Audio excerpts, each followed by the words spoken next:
This is insane. Where did you get this Cruz bullet? knows, don't you? You don't deny that that is one of your bullets. You recognized it the minute you saw it. Harry had it sent to me, Cruz, after he died. I guess he thought it was time I finally knew the truth. Wait a second. There's something I don't understand here. Personalized bullets.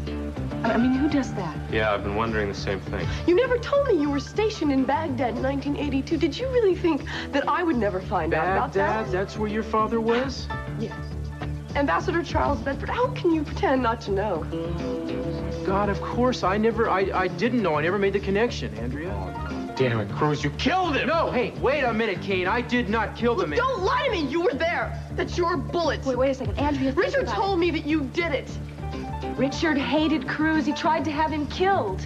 If anybody's lying, it's Richard. No, Eden, the man was dying. He had nothing to gain by lying to me. If Cruz said he didn't kill your father, he didn't. I was there! I was in the car when he was killed.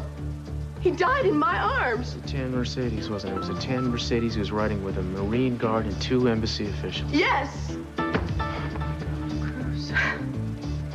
How do you know? Harry and I were in Baghdad for 6 months in '82.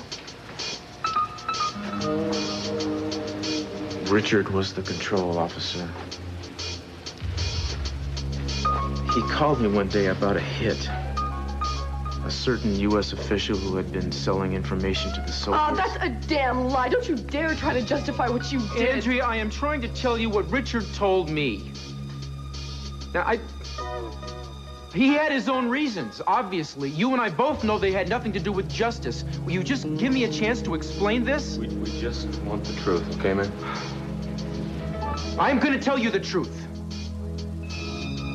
He was vague about the details. I got a little bit nuts. I told him I wasn't about to do anything blind. I had no idea at the time that the ambassador was the target. He was adamant. Yeah, there was no way that I could be fully briefed until the morning of the assignment. I gave in. I waited for a call. The morning that came, I waited for the phone to ring. I started feeling bad. I got a pain in my gut. I don't know what it was. It kept getting worse. I started sweating all over. It was appendicitis. I swear to God. Harry called the medics. They took me out to a boat in the Gulf, and I had emergency surgery, and I was on that ship when your father was killed.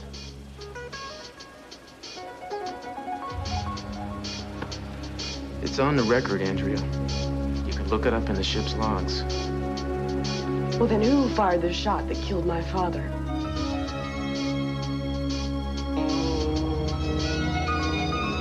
Well, I was laid up for about 2 weeks. When I got back ashore, Richard told me that the job had been reassigned. He didn't say to who. By that time, the event itself had made the papers, so I knew who had been killed. And I gotta tell you, I was real surprised because everything I'd heard about the ambassador up until then made him out to be an exceptional man. Yes, he was. But that doesn't answer my question, does it? Well, given the nature of the situation, I always assumed Richard killed him himself. With one of your trademark bullets, huh? Why would an agent use a marked bullet like that could be traced? The bullets were a joke. A joke? They were a joke. Harry's idea of a little bit of humor. He had taken to calling me the Lone Ranger that year because of an assignment we were both supposed to do together, and I ended up taking it alone. On my birthday, he came up with this box of initialized bullets as some kind of gag. Obviously, I never intended to use them. Richard was at the party. He was... Well, I remember him laughing. He could easily have gained access to the bullets. Well, I'm very impressed. It seems you have an answer for everything. You asked me the truth. I'm sorry it doesn't bring your father back.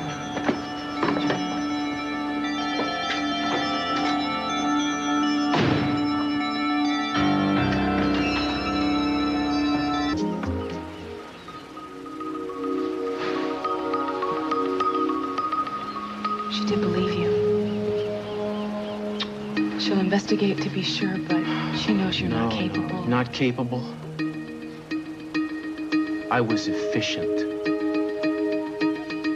I got those orders, and I executed them cleanly.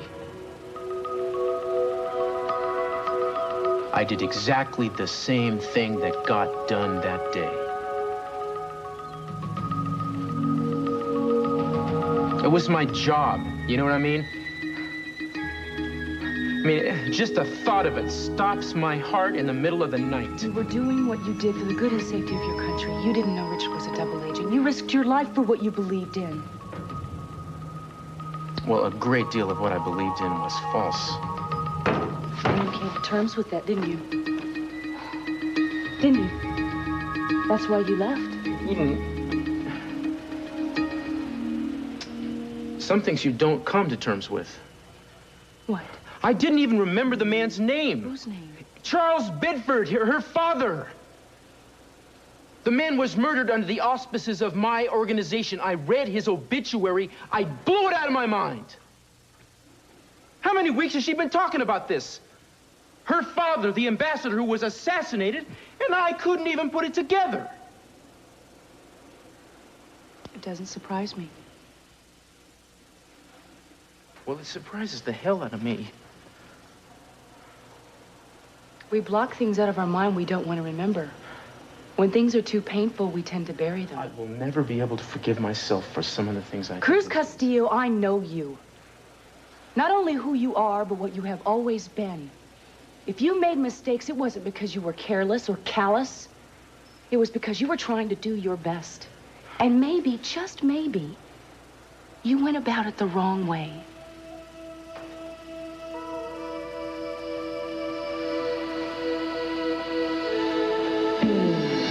Forgive yourself.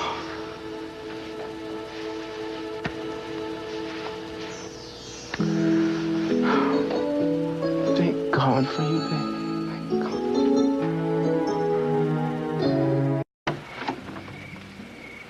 Andrea. Hi.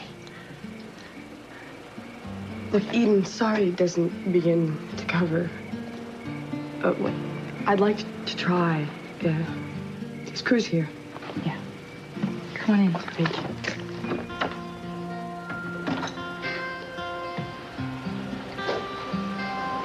Well, listen, this is really between the two of you, so I'll talk to you later. Thank you. Okay.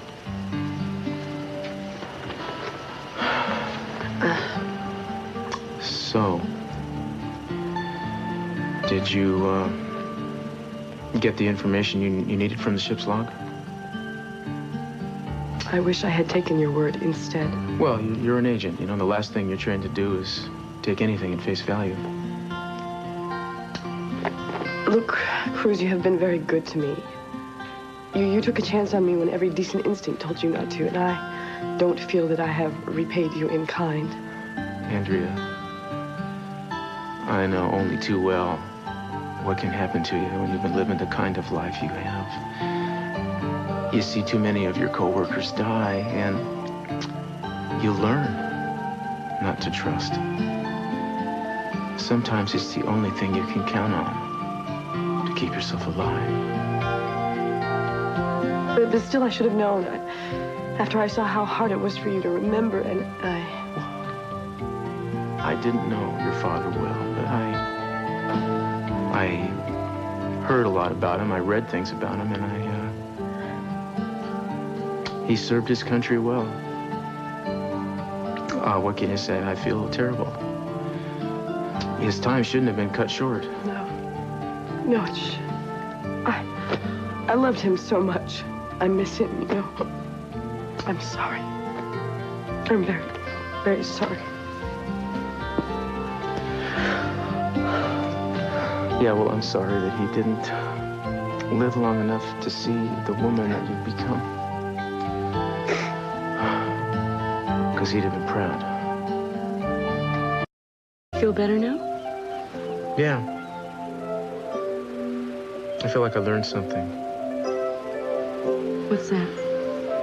Well, you look at Andrea and you see a person who's basically postponed her life. You know, all these years she's been directing herself toward one thing, and what does she get for it? Yeah, I know. And I feel like I've been tiptoeing around the same kind of mistake, you know? I mean, you and me, we go to Hawaii, we had our shot right there. We should have just gotten married when we got off the plane. Instead, I let something else come along and sidetrack me, and now it just... Look at all this time that we lost.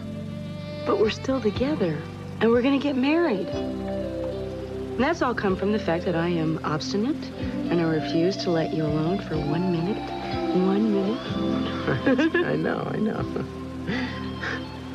I'm an idiot.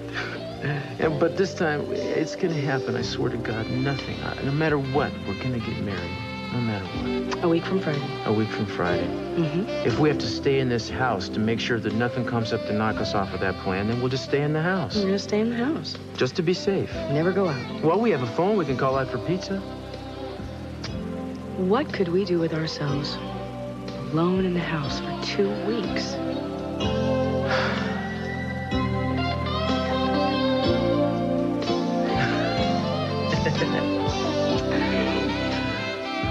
Well, I don't know.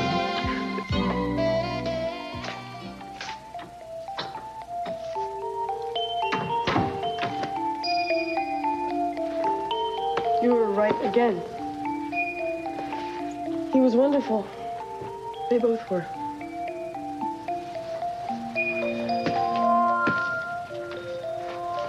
So how do you feel now? I should feel relieved. It's finally over. You don't? You know what it is? Sometimes I used to wake up at night and ask myself why. Why was I chasing this assassin day after day, year after year? Why couldn't I just give up and go on with my life? The answer that I never said out loud was that was the only way I could keep my father alive.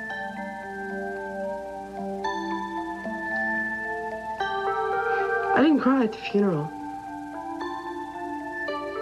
Because if I cried, that would mean it was true. And so I just kept chasing his assassin. Because that way my father would be with me always, you know? But now... What? Now I really have to say goodbye.